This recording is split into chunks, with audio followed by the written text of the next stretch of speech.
want to talk about the agent business, right? Yeah. And we've seen a couple of players over the last few years do these deals without agents. Lamar Jackson comes to mind.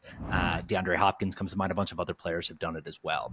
But now we're seeing some of these rookies do it as well, namely Caleb Williams and Marvin Harrison Jr. this year.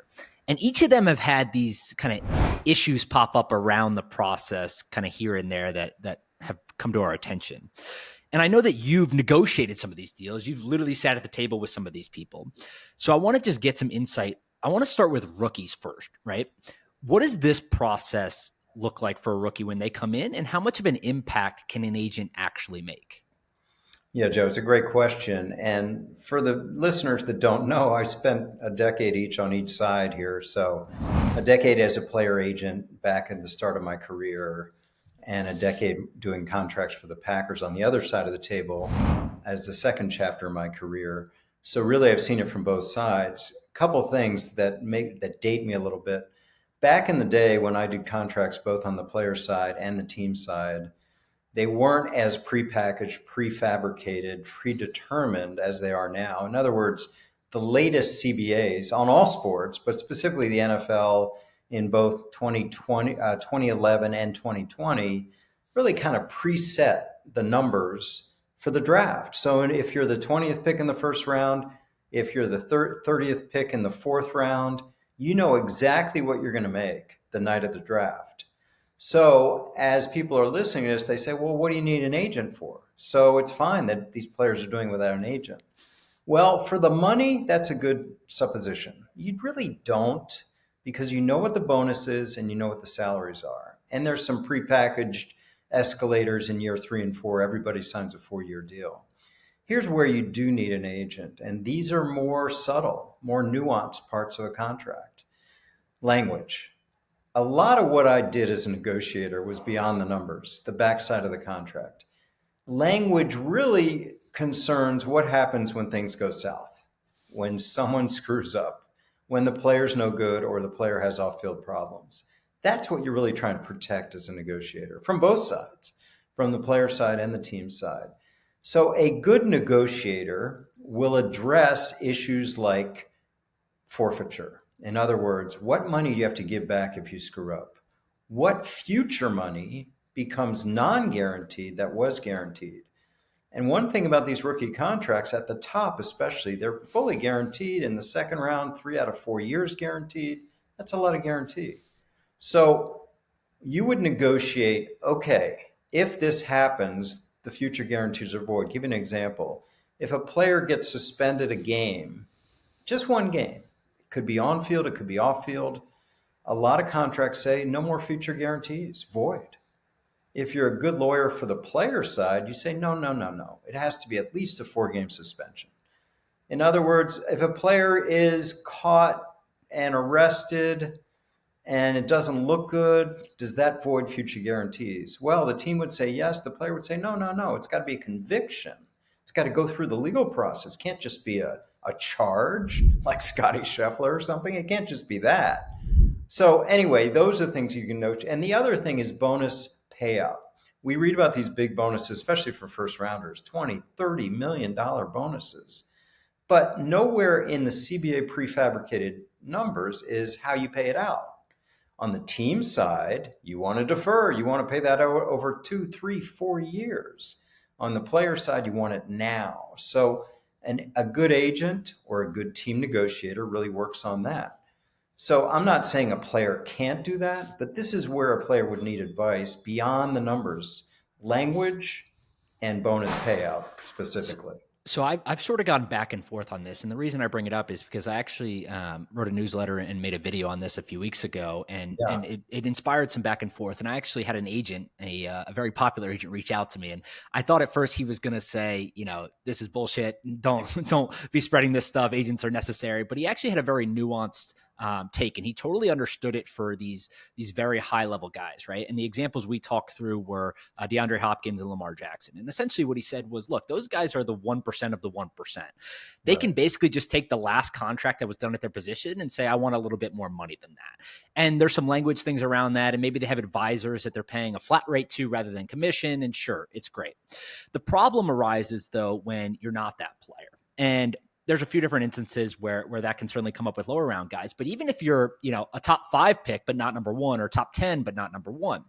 And I won't say his name because I didn't okay with him, but he's a very popular agent. He actually gave me a specific example of one of his clients. He said one of his clients was drafted in like the top 5, top 10 a couple of years ago. And when they got drafted, like you said, everything's preset. The bonus, the terms, everything was already set. But when it came to the signing bonus specifically, the team wanted to pay it out over a number of months rather than up front and potentially a couple of years. And what he said is, hey, look, I know you guys have done this because not every team is the same. So some teams are willing to do things that others aren't. But he said, I know you guys have done this. I'll tell you right now, we'll agree to the contract as is. Right up front, he'll be the first rookie out of all the class to sign his contract. You'll get good publicity out of it. You won't have to worry about holdouts, anything like that. But you got to pay us the money now. And he essentially got the money, or at least the first payment of the money, like 2.5 months before he would have got it otherwise. And we can do time value of money and say that's worth X number of dollars, but I think everyone can understand that that's worth something. And if he wasn't the agent for that player, maybe they wouldn't have gotten that. Right. Now, again, the argument that I made was that if you're the number 1 overall player, like Caleb Williams, and you made millions of dollars of NIL in college, maybe it's not as necessary. And the other thing that he said to me that I thought was really interesting was that he said that one of the things that goes under the radar a lot is how much agents help out with PR leading up to the draft, right? So he said that Caleb specifically, there was a number of things. If you remember the equity, if you remember, people were saying that his dad was an issue, that he wasn't not going to play for the Bears, the locker room. There was a whole host of issues that came up around him that were talked about by people in and outside of NFL circles. And it really shaped the opinion of people, fans of the NFL around him. And what he told me was that Caleb Williams had PR people working for him, but they just didn't have the right connections and do a good enough job. And an agent in that case could have nipped some of these things in the bud where he would have been worth that fee. And to talk about someone like Caleb Williams, an agent, this would have done this for practically nothing, knowing that he could have done it without them. And then they're hoping at some point down the road, they would either have a marketing guarantee where they're, going to get some kind of percentage of his marketing money, or they're looking for that next contract, which could potentially be hundreds of millions of dollars if he performs well. Let me say a couple of things. Number one, I think that agent was very smart. And the other thing that people don't know is that, let me just say this, agents have a great value to me in buffering. This player negotiations are raw. You're telling somebody their worth, even if it's predetermined by the CBA. And as in players will take an offense to things that you guys say? Players see it very simply. One of the things, Joe, I did at the Packers, because I came in as an agent, players say, hey, this guy's pretty cool. He's a former agent.